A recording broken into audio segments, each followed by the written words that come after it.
Salve, salve família, aqui quem fala é o Lutz do canal Cortes Podcast e no meu primeiro mês monetizado eu já fiz $3.000 só seguindo o que esse cara fala no curso dele. Então se você quer ganhar dinheiro com internet e YouTube sem nem precisar aparecer, confere o primeiro link na descrição. Funciona. Quem faz parte desse... Que tipo de profissionais fazem parte desse departamento?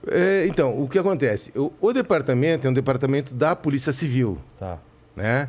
Então existe delegados, escrivães, investigadores, papiloscopistas que são lotados, né, dentro desse departamento. O que é um Papiloscopista, papiloscopistas. Que vai colher as impressões digitais. Tá. Sangue não. Não. Se tiver sangue no É local. papilos digitais. Essas ondinhas são papilos, né?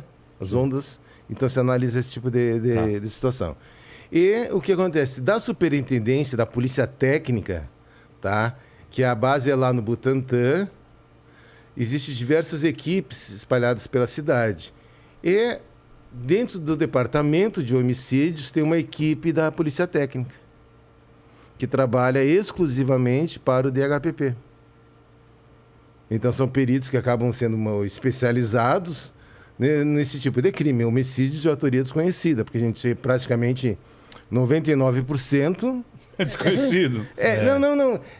Porque muitas vezes é o seguinte, o crime, vamos dizer, ou ele é socorrido, Tá. ou que ele tem muitos crimes passionais que já tem ou o suspeito, né? Ou sabe a autoria ou o suspeito, então já fica no distrito, não vem pro DH. Tá. Né? Porque o que acontece? Quando a gente sai para atender um local, vai o delegado, vão investigadores, vão os papiloscopistas especializados, também que trabalham só nessa área, o perito criminal e o fotógrafo.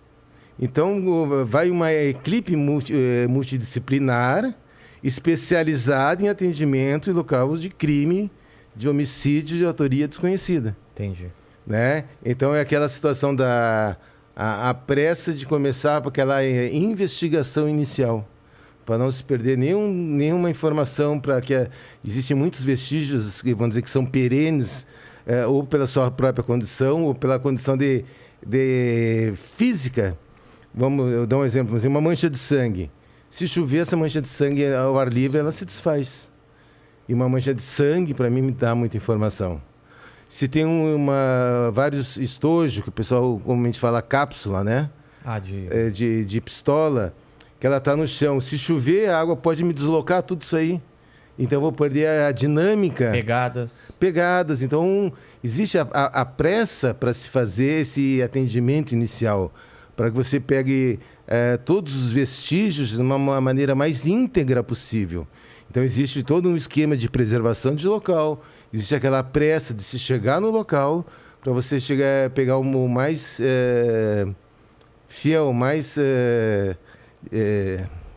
vívido, realista da cena do crime. Não está contaminado Sem menor contaminação. Entendi. Né? Tentar reduzir essa chance de contaminação. Então, às vezes, tipo assim, um policial que entra, se ele pisar numa mancha de sangue, ele vai produzir outras manchas de sangue e vai me estragar aquela que ele está pisando. Né? E uma mancha de sangue, para um leigo, é uma mancha de sangue. Para um perito, não. Para um perito, eu consigo determinar qual é a altura que ela caiu, dependendo do suporte, né? Onde ela pinga, eu consigo determinar a altura, eu consigo determinar a velocidade, se foi decorrente de um disparo de arma de fogo, se a vítima tossiu e espargiu o sangue, se a pessoa estava correndo, se ela parou por algum motivo, onde ela foi agredida inicialmente. Me traz uma série de informações. Por quanto tempo ela está lá? Às vezes até também por um aproximado de tempo, porque dependendo da mancha de sangue, ela começa a se separar, né? Entre a parte de soro, das hemácias, começa a se separar. Então você consegue ter um monte de informação de uma simples mancha de sangue, né? Para mim, a mancha de sangue são indícios que tem que ser analisado, né? E então, quer dizer, daí a pressa de se fazer a investigação inicial. E com isso vai o delegado, vai o investigador. Então aí se existe aquela troca de informações que a gente estava conversando, tipo tempo de morte.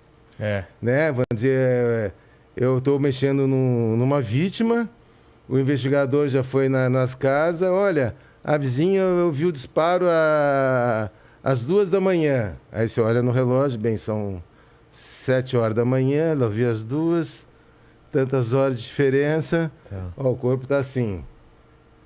Aí você faz isso aí 1000 vezes, 2000 vezes, É. você começa a pegar uma sensibilidade de uma certa um monte de coisa, né?